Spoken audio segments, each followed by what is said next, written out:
Bangladesh cricket বোর্ডে নাটকীয় পরিবর্তনের পর অবশেষে দায়িত্ব পেলেন নতুন সভাপতি আমিনুল ইসলাম বুলবুল। দায়িত্ব নেয়ার দিনই সংবাদ সম্মেলনে বসে দেশের ক্রিকেট নিয়ে নিজের ভাবনা শেয়ার করলেন জাতীয় দলের সাবেক এই অধিনায়ক ও দেশের প্রথম টেস্ট সেঞ্চুরিয়ান। সেখানে উঠে এলো সাকিব আল হাসানকে ঘিরে চলমান বিতর্কের প্রসঙ্গ। সাকিব আল হাসানকে আবারও জাতীয় দলে দেখা যাবে কিনা এই প্রশ্নের উত্তরে বিসিবির ১৬তম সভাপতি আমিনুল বলেন, উপদেষ্টার চাওয়া না চাওয়ার সঙ্গে এটি সম্পর্কিত নয়। তিনি তো নির্বাচক নন। আমাদের একটি গঠনমূলক প্রক্রিয়া আছে, সেই অনুযায়ী নির্বাচক কমিটি সিদ্ধান্ত নেবে এবং বোর্ড তার সম্মান জানাবে। এই বক্তব্যের মাধ্যমে স্পষ্ট হয়ে যায় সাকিব ইস্যুতে রাজনৈতিক প্রভাব নয়, গুরুত্ব পাবে কেবল ক্রিকেটীয় পারফরম্যান্স ও ফিটনেস। নতুন সভাপতির ভাষ্য, সাকিব বাংলাদেশের অন্যতম সেরা অলরাউন্ডার। আমরা আশা করব সে ফিট থাকবে এবং ভালো ক্রিকেট খেলবে, তবে দলে ফেরার জন্য নিজেকে তৈরি রাখতে হবে।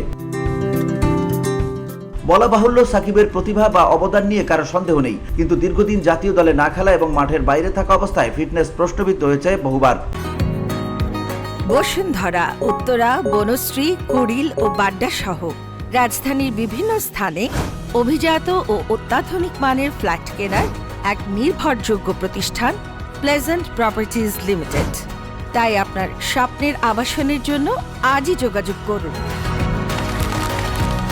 Pleasant properties limited, where destiny matches eventually. গত বছরের আগস্টে সরকার পরিবর্তনের পর থেকে দেশের বাইরে অবস্থান করছেন সাকিব। নির্বাচনের আগে তিনি সংসদ সদস্য ছিলেন এবং সেই প্রেক্ষাপটে কিছু রাজনৈতিক দ্বিধাদ্বন্দ্ব তৈরি হয়। পরে জানা যায়, অক্টোবরের একটি টেস্ট ম্যাচে খেলার ইচ্ছা থাকা সত্ত্বেও তাকে মাঠে নামতে নিরুৎসাহিত করা হয়েছিল ক্রীড়া উপদেষ্টার পক্ষ থেকে। ম্যাচটি ছিল দক্ষিণ আফ্রিকার বিপক্ষে মিরপুরে, যেখানে সাকিব চেয়েছিলেন আন্তর্জাতিক ক্রিকেটকে বিদায় জানাতে। VOD Bangla news desk.